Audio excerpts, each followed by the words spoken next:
दिल्ली सरकार द्वारा 1984 सिख कत्लेआम के जो पीड़ित हैं उनके परिवारों को जो है नौकरियां दी हैं और इसको लेकर जो है अब देश भर में इसका प्रचार भी किया जा रहा है, क्योंकि लगातार पिछले लंबे वक्त से जो अगर बात की जाए तो 84 दंगों के जो पीड़ित हैं वो इस इंसाफ का इंतज़ार कर रहे थे। लेकिन अब जैसे ही दिल्ली में सत्ता परिवर्तन हुआ तो उसके बाद इन पीड़ितों के बारे में जो है कोई काम किया गया। हमारे साथ इसी बारे में बात करते हैं आरपी सिंह, जो कि भाजपा के राष्ट्रीय नेता है। बात कर लेते हैं। सिंह साहब, पहले तो पंजाब के सिटी पे स्वागत है आपका। बहुत बहुत धन्यवाद, शुक्रिया आपसे बातचीत करने के लिए, आप बुलाने के लिए बहुत धन्यवाद जी।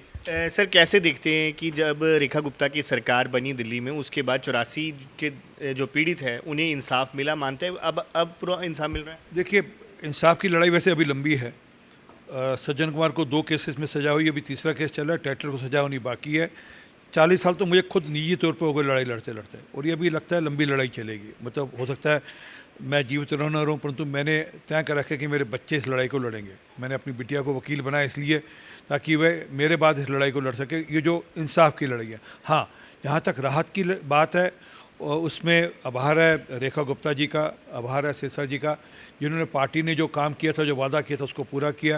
हमारे प्रदेश अध्यक्ष जी का आभार है, प्रदेश के उपाध्यक्ष का आभार है, वीरेंद्र सिंह जो प्रदेश अध्यक्ष हैं, राजीव बब्बर जो प्रदेश के उपाध्यक्ष हैं, प्रदेश के जो सिखों का काम देखते हैं ऐसे चरणजीत सिंह लवली जो उनके साथ सहयोगी हैं, कमलजीत सिंह धीर, इन सब ने मिलकर मेहनत कर कर एक सूची तैयार करी। सूची तैयार कर कर सरकार को दी। सरकार से कहा कि कृपा कर कर इसमें से जो एज बार का इशू उसको एक तरफ किया जाए, ताकि लड़ाई लंबी चल पड़ी, लड़ाई लंबी थी, और जो क्वालिफ़िकेशन का भी था वो भी हटाया जाए, क्योंकि ऐसा माहौल नहीं था कि बच्चे पढ़ पाते। तो अंततः उसमें कामयाबी मिली। सरकार आने के बाद रेखा गुप्ता जी ने तुरंत उस पर कार्रवाई करी। आज वह एज बार भी हटा दिया गया, क्वालिफ़िकेशन का बार भी हटा दिया गया, और पहले 125 ऐसे लोगों को नौकरी दे दी गई है। मतलब कागज़ नहीं, नौकरी दे दी गई, उनको असाइनमेंट दे दी गई है, नौकरी दे दी गई है, और बाकियों के लिए सरकार चिंता कर रही है। 100 दिन पूरे नहीं हुए, 100 दिन के पूरे होने से पहले पहले रेखा गुप्ता जी ने अपना वादा पूरा किया। अभी कितने और परिवारों को जो है ना, 34 के लगभग मेरे हिसाब से ऐसे और परिवार हैं जिनको ये नौकरी मिलनी चाहिए। उनमें कई सारे परिवार ऐसे हैं जिनकी कई लोग ऐसे हैं जिनकी उम्र हो गई है, वो चाहते हैं कि उनके आगे बच्चों को नौकरी मिल जाए ताकि लॉन्गेविटी हो सके। अब उसमें भी कानूनी पेच है, उसमें भी सरकार लगी है कैसे उसको हम चिंता कर सकते हैं। कई लोग ऐसे हैं जो कि दिल्ली छोड़कर जा चुके हैं। तो ये एक लंबा प्रोसेस है, परंतु ये लड़ाई लड़ी जाएगी, और कोशिश पूरी है कि जो बाकी बच्चे हैं उनको भी नौकरी मिले।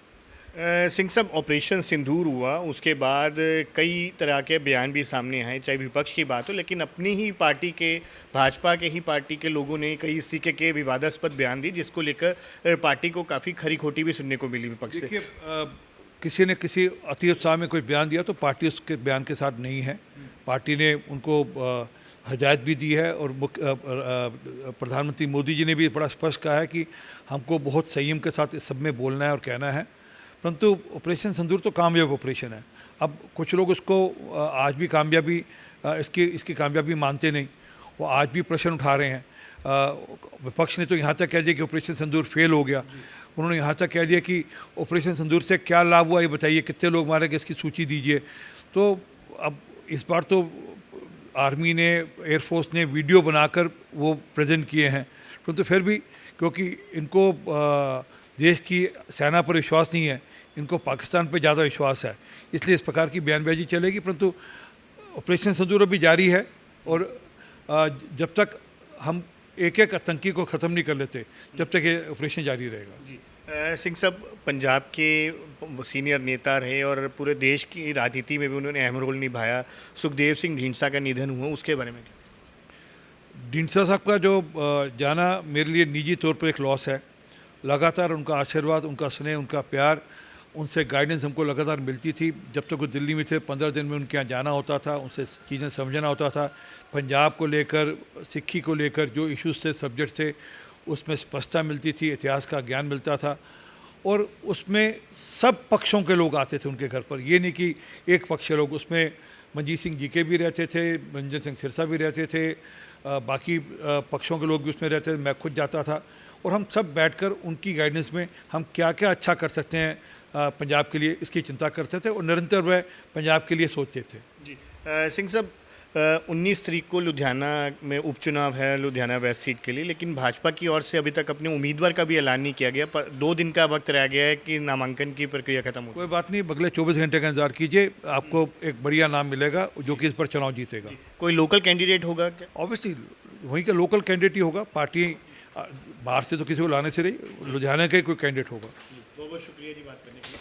सो बिल्कुल ये थे आरपी सिंह जो कि बता रहे थे कि जिस तरीके से 1984 सिख कत्लेआम के जो पीड़ितों को जो लंबा इंतज़ार था, उन्हें थोड़ा सा न्याय ज़रूर मिला है। जब से देश में मोदी सरकार आई है तब से जो है, ख़ास तौर पर अगर बात की जाए, और जब दिल्ली में जो सत्ता परिवर्तन हुआ उसके बाद 84 दंगा पीड़ितों को जो है इंसाफ मिल रहा है। और ख़ास तौर पर अगर लुधियाना उपचुनाव की बात की जाए, उसको लेकर भी कहा है कि अगले 24 घंटे के बीच में उम्मीदवार का ऐलान हो जाएगा और भाजपा अपनी जीत को लेकर काफ़ी आश्वस्त भी आती हुई नज़र आ रही है।